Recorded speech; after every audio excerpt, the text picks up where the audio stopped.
Welcome to the show. Today's episode is all about that expression, the trappings of success. So today we're going to be asking the question, is success trapping you? And we're going to explore the ways that you may not realize that things in your life or the achievements, the success that you want may be the thing that's holding you back from the life you desire. How are you doing, Kat? I am here. I'm doing well.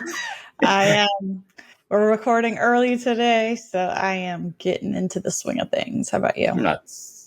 I'm doing good. I got a cold, so I'm about. I'm at 100% for Andrew with a cold, and that's the best I can be. So I'm going to show up like that, and I'm sorry you're not feeling well. it happens. It's just the body getting stronger. So that's the story I tell myself when I'm in front of people, and when I'm curled up in a ball on the couch blowing my nose. I tell myself a very Oh, different story. But life goes on. So, Kat, you really like this topic, and so do I. mm, So, can you kind of relay your story of the trappings of success and how you found that success may have actually been trapping you instead of setting you free the way you thought it may have originally? sure. And I don't think that this is a very unique story because I think a lot of people relate to it. The difference is that I made some massive decisions to stop it and went a completely different direction. But I very typically, went to school, grad school, built a business. I pushed myself to the brink of exhaustion growing that business. And, the result was a good income, which led to, upgrading my home and all of the things, sending my kids to private school. And the more things that I acquired, the harder it was to keep up with it all. And it's almost like the more success I had at work, um, the more I had to keep up that pace in order to maintain all of the things that I had. So again, like I said, not exactly a unique story. I think a lot of people can relate to this, but what I decided to do after getting divorced, I really tried hard to maintain that life. I really didn't want to let go of the idea of that I was successful, that I would be okay on my own. I was very much projecting like, I'm this independent lady business owner. I wrote a money book. Like I can keep all of this going, even though I've now dropped down to a one income household. But I quickly realized like I was just running myself into the ground. I mean, I was not doing well mentally. I was physically exhausted. Um, and what I decided to do, which snowballed into so many other decisions, was I decided to sell my house and I decided to rent. And I really had to swallow my pride with that, Andrew, because we live in a world that really celebrates owning a home and the American dream. And like that means that you're a real adult. And so to have everything and such nice versions of everything, and then being like, well, I'm a solo parent now, I'm going to rent and I'm going to get my life in order. I'm going to pay off debt from this divorce. I'm going to downsize. I'm going to go minimalist. I'm going to get rid of things. It's probably been like a 2-year process since that decision. And I've come a long way. And I have to say, I so much prefer this life now to the one I had. The stress of maintaining that level of quote unquote, I guess upper middle class life or whatever, it was too much for me. And now I can breathe a little bit and I'm mentally better for it. Well, thank you for sharing the details of it. As you were talking about that, I just got this huge visual of so many of us are running this marathon. We're running the race, right? We are getting to the finish line and trying to win, whatever that looks like. So when you're running that marathon and you start looking around and going like, I hate this, Yeah. or it doesn't feel right, it is exceptionally hard to turn around in that crowd of marathon people. You know what I'm talking about? Like when their marathon starts out and everybody's like just in just Yeah. solid mass, to go, nope, I'm going back the other way. I'm turning around in this sea of people that are doing this. And it takes strength, it takes courage. And you exemplified that over the last 2 years. And I don't think it gets acknowledged as much because when we do these things, we tend to view it from the filter of everyone else. What is everybody else going to think of me if I'm renting? What is Yeah. everybody else going to think of me of this?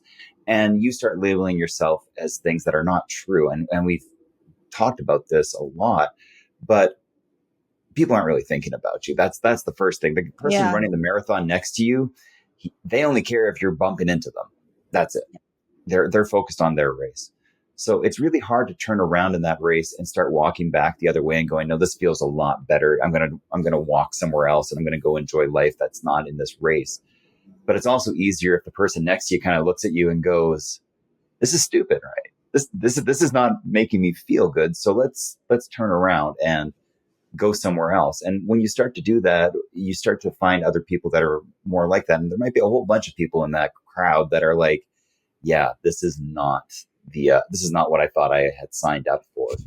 Yeah. And so that was just the visual that kind of was coming in. I think that's a really good visual because it displays like how mentally hard it is. I think people really when they talk about like, oh, going minimalist or doing this or, I don't know, I sold my house and got an RV, they make it seem like it's this like joyous occasion, or it's like, they're, I don't know, they're like champions and all of these things, and they are. But for me, it was a really like mentally grueling time period.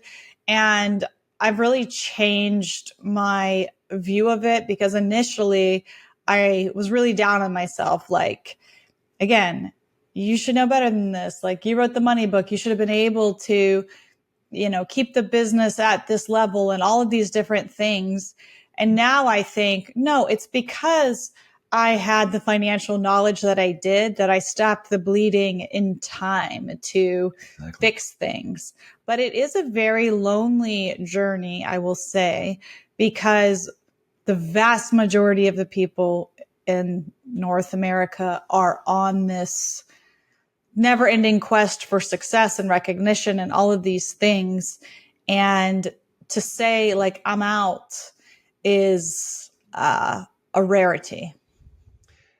Yeah, I think you're right, and I think that's why we try to provide that community through the podcast and coaching and everything else to kind of help people kind of hold their hand and say you can turn around in the race and go in the direction that makes sense for you. It doesn't mean you have to be out of the race. It just means that you do it that in a way that makes sense to you. Some of the things that can trap us with the trappings of success, like your story, is so such a good example of how many people feel things. For me, it was just wanting things without thinking of the associated costs afterwards. And I'm not just talking about Mm. money costs. It was like it was the mental load, it was the time cost, it was the emotional load. So for for me, it was, you get the dream house. When I was married, we built our dream house, and I kind of had this. I felt like I was rushing in a shopping cart towards a brick wall, and Mm. that's not a great feeling. Don't Unless advise you're doing Harry that. Potter, obviously. And yeah, I'm glad we brought a Harry Potter reference into this. But as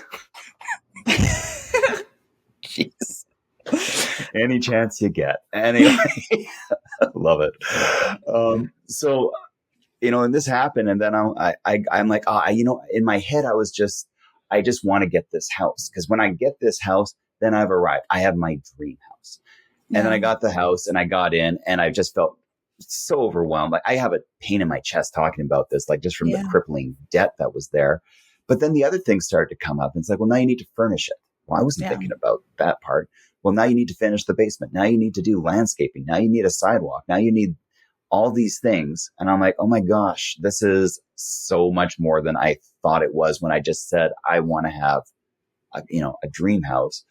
It became this overwhelming burden. And the house is a really good example, I think, for both of us, because like, it's not just the cost of the house. And then Yeah. suddenly It's a I did, symbol, for it sure. is, it's a symbol. But then there was the other things like, you know, bigger house means more property taxes, and that was more money coming out. And then there was the time suck on it, which is like, well, now I need to, cut the grass, and I got to do lawn maintenance, and I got to shovel a longer driveway with snow because I live in Canada, and that's just a choice that's been made apparently. And anyway, I I recognized that the things that I wanted were actually the walls of a cage that I had built for myself of my own doing. And when I would talk to people about this, nobody really got it, because it's kind of like a fish in water. You ask them to see the water, you're not going to, like it's Mm, just, no, this is the dynamic that we've created in our society is go to school, get a good job, get a house, save up or go get the dream house right out of the school, which, never used to happen, but seems to be more no. of the way now, and get into a lot of debt, get into some more debt. When you feel bad, go spend money because that will make you feel better in the short term. And then you're going to have more debt. So the idea of success uh, from a conventional standpoint was actually a cage. And Yeah. you just don't realize it as you're doing it. Another good example I have found is people who get boats. There is like everybody wants a boat until you have a boat, and Right. I It's think like the best days for boat owners are the day you get it and the day you sell it or something like that. Isn't that like a yeah, thing? I, yeah, I think that was in Donald Trump's book. He said like the second best day of having a boat is the day you buy it. The best day is the day you sell it. Is like, Mm, and I'm like, yeah, that's pretty accurate. But you talk with people, it's like, no, I got to go do this. I got to scrub the boat. I got to clean the boat. I got to do this. It's like, don't you just want to enjoy the boat? It's like, no, I don't have time to do that. I have to take care of the yeah. boat. The more that you want these things to fix that inside part, it's like, oh, I don't have this thing. Maybe I'll do it. It's really hard to think past the initial acquisition. It's kind of like, you want the new iPhone or Pixel or whatever, and you get it, and then you're like, oh, now I need a higher data plan and I need more, like there's all these kind of costs that come afterwards. And I'm just talking about financial costs, but there are like, Yeah. there's time and emotion and all these things. But the biggest one for me is the mental thing. It sucked I'm jumping back to the house now because I can't carry Yeah. a straight thought sometimes, but like it was just kind of, it was like, it was always, okay, I got to take the garbage out, which doesn't seem like a big thing. But when you got so many other things on your mind, you're building a business, you're taking care of kids, you're making meals and all these things, to think about like, okay, I got to go do garbage. And now I got to, okay, the grass is getting long. I got to do that. Okay, the weeds are coming up. Now I got to get somebody to come do the weeds, or I got to take care of the weeds. And it just goes and goes and goes. And you're like, most of my thoughts are preoccupied with living in this house that I thought was going to fix everything, and it made it far worse. And I Yeah. almost swore there because I was so angry about it, but I let it go. Yeah, I definitely have had emotions come up during this podcast too. And I think it's really good that you bring up the mental aspects of it. And I can just hear people listening now, like, I love my boat. We have the best family memories in the boat.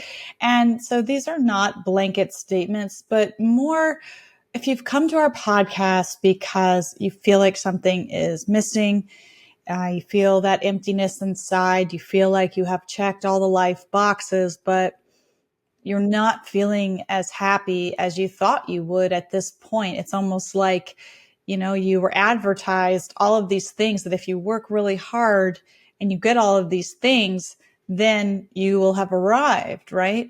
But so many of us get there and we're like, wow, this is not super great. this is this is a lot. And so what we are encouraging you to do always is first have awareness and then make choices that are best for you. We always say authenticity is the pathway to happiness.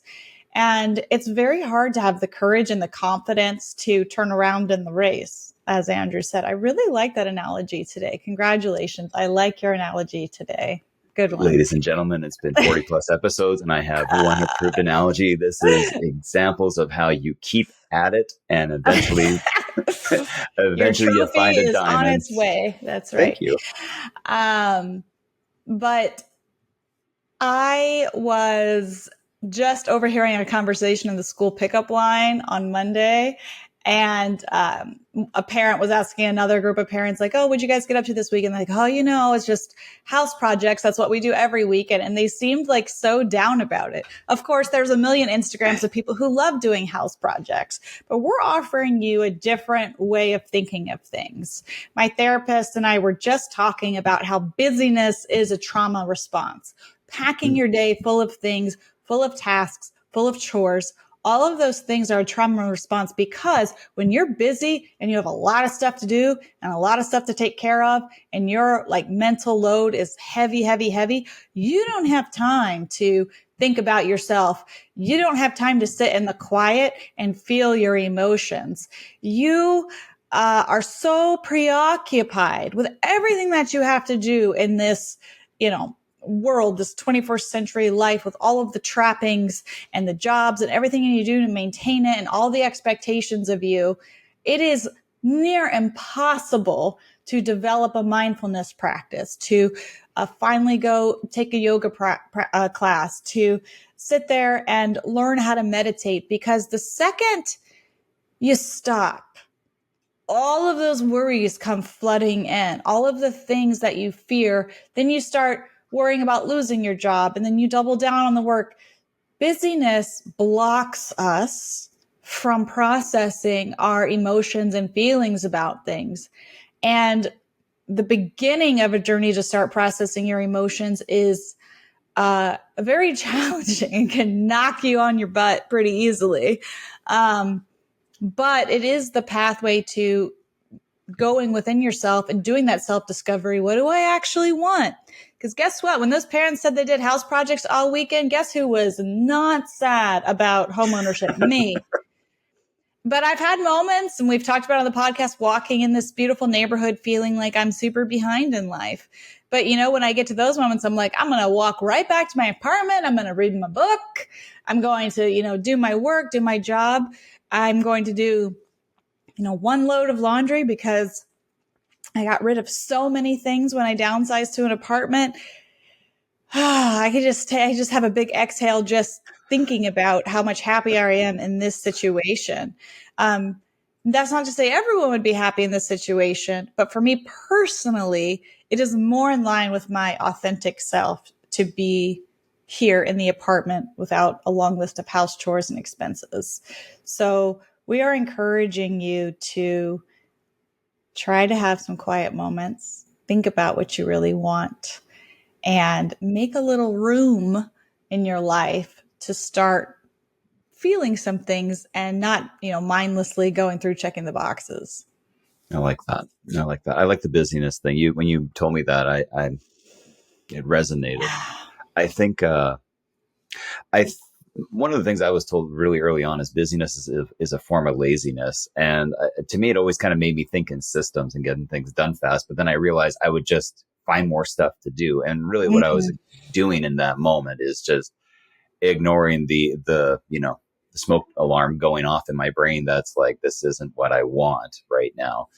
And I think when we have those moments, when we start to hear a podcast like this, episode, and think, yeah, this is hitting a nerve, and you'll know it hits a nerve because you're gonna fidget, you're gonna feel Yeah. like, no, this isn't You start me, getting and mad at us. yeah, Or you and start that's being like, good. I like my boat. I don't believe you. Yeah, That's it's not fine. about the Invite us boat. on it. We will come. That's fine. As long as Yeah, you clean exactly. it and, Yeah, we maintain it. do all We'll the be things that there. we don't do. Yeah, we are great at showing up and being entertained, Yeah. and we'll entertain back.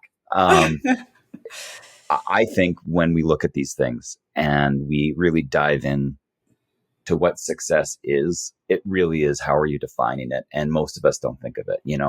I think I'm keep going back to this marathon metaphor, and I'm like, I can see two kids getting to, because my daughter's graduating this year, getting to like the start line and like going like, what are we doing? Like, I don't know. Everybody's running this way. Let's go. And, you kind of Yeah. go and you hear people go, well, you got to go get the right schooling. Like, okay, certain jobs do require that. Most jobs want to see what you're going to do rather than, and yeah, you need to have knowledge and expertise and stuff, but you only get that by doing. And education is not always the way to do that. It's, Hmm. results often speak better for themselves. I feel that when we look at this race that so many of us are running, I think most of us need permission to have somebody give them permission to say, stop, look at what's going on and ask yourself, is this really what I want to do? Is life really about going to work at a job you hate for 30 years, retiring, and then, realizing you spent the best years of your life not doing the thing that was most important to you? Do you really like when I've been thinking about this a lot. I traveled this weekend down to Nashville and I had a lot of time to think on the plane. And to me, the biggest thought was it doesn't make sense for society. It doesn't make sense to go do stuff you hate and with the appeal of playing it safe for 30 years, 40 years for a lot of people now, because we're getting into more and more debt and we're hindering ourselves out of the gate. So it makes more sense for us to kind of go like, what would make me actually happy? Because I'll guarantee you the thing that you're chasing right now, if it's just the next thing, and there's going to be something that replaces it. And we still have that. Yeah. We do. But we have the awareness around it now to kind of say to ourselves, okay, yeah, your car isn't in the shape that you want it to be. It's not the car you want. What's the purpose of the car? What's the utility of a car? It's to get you from A to B. How nice you want that to look is indicative of a lot of things, but it also represents how much are you willing to work to look better going from A to B. For some people, it's I want to look good. I want to have the nicest car I can. I'm a car person. It brings me joy every Hmm. time I get into it. That's great. If you're like me and you're And me. and and you go like, no, you know what? If I We could get work there from as fast home. on a $100 bicycle and carry my stuff, I would do that too. I would do the thing that I don't want to spend money on a car because it is like it's a utilitarian function for me. It's Yeah. not a status symbol. And there are things that I do, like I wanted to, I want to have something that doesn't break down all the time. I want something that runs well and is easy to maintain. I have certain things because I don't want the mental load of that. Yeah. So, But if that's your thing, that's your thing. I'm thinking about our younger son who is a car guy through and through, who knows every single car on the road, who knows, oh my gosh, that's a Lamborghini, blah, blah, blah. You know, that's a car guy. He will have yeah, joy doing whatever he wants. And it's a great opportunity for us to be like, great, we really hope you start a good business. yeah, We hope that you're thinking, that you're learning how to code, that you're doing something. But for us, work from home for the last 15 years, it's just not a high priority.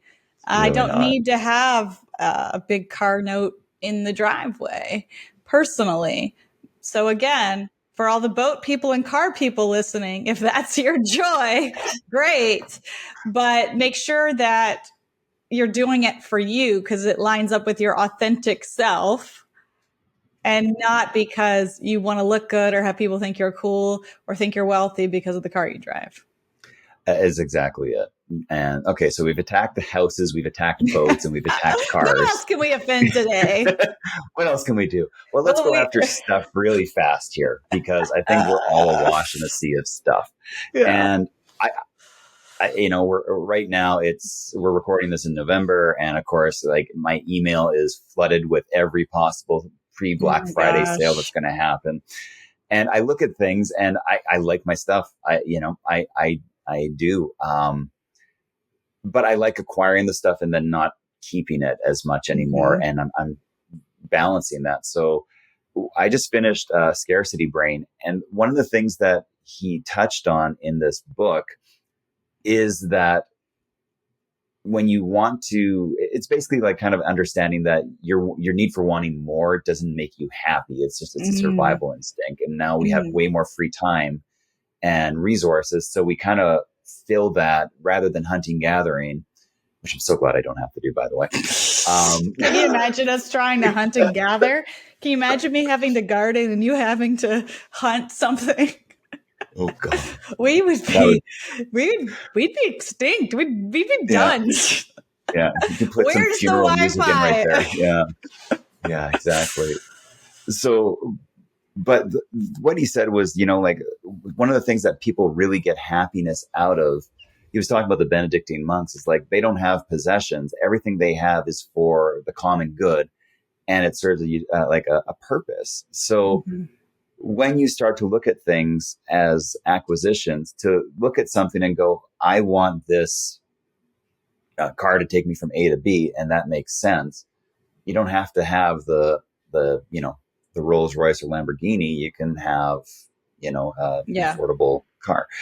And for other stuff too, like I'm looking at different like biohacking things, and I'm making sure that because if I had free reign, I would I would go nuts on it. So everything I'm looking at now is becoming through that filter of what's the utility that this is serving, not why do I blindly want it, only to lead me to the next thing that I'm going to blindly want that won't fulfill the need, that is really just a crappy dopamine hit, really is what it is.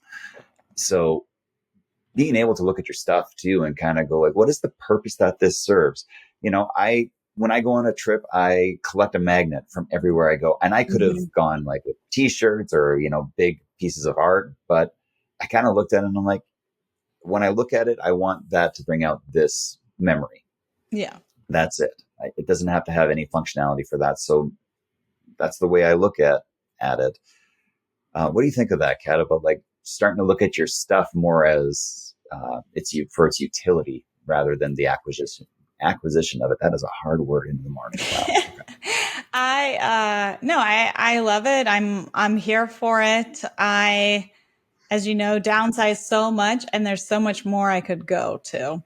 And I tend to do a big downsize declutter before the holidays, just to, make room, kids get new clothes, whatever, kind of make room for everything. And I'm a fan of it. I'm a fan of less stuff, less clutter. I need to work on things because I'm also a fan of thrift stores and getting a good deal and things like that. And so I am known to pop in, grab a shirt or two and leave. And then suddenly I'm like, oh no, I got to donate things and whatever. But I love thinking about things for its utility. And I am definitely one of those people who doesn't mind living in a smaller space and storing things at the store. Meaning, if I need some specific kitchen tool, which I don't know why I would in this lifetime, but because it's me, but just to use an example, that you can always go and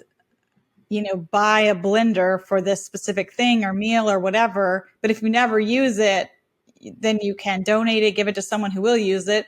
And then, if you need a blender 18 months later, you can do it again. That could be more cost effective than actually having it take up real estate and requiring you to have a larger home.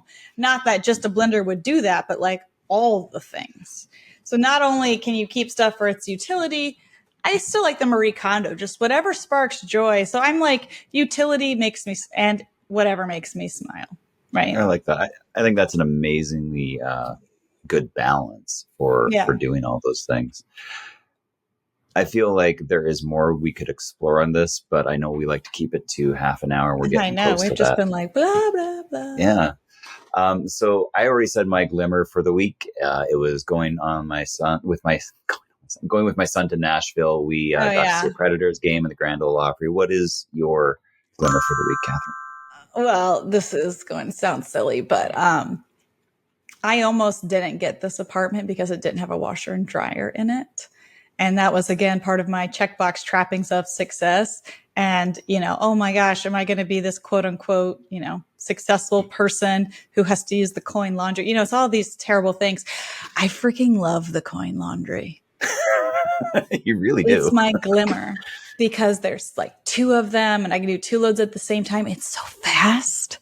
It's like, it's been the cure. I used to have piles of laundry everywhere and be so overwhelmed.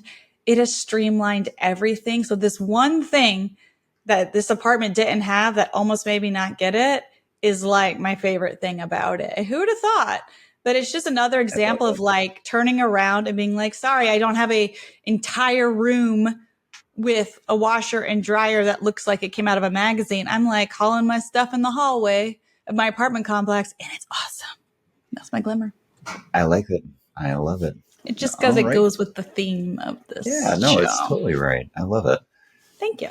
Awesome. Well, thank you everyone for listening. We will see you next time. See ya. Hey, it's Andrew. Are you feeling stuck in your life right now, kind of not sure where to go or what your next steps are? We've created a coaching program for you to help you discover your path, and we call it 5 Weeks to Future You. So what you'll get is 2-to-1 coaching with Catherine and I over 5 weeks while we help you figure out what the next steps are in your life.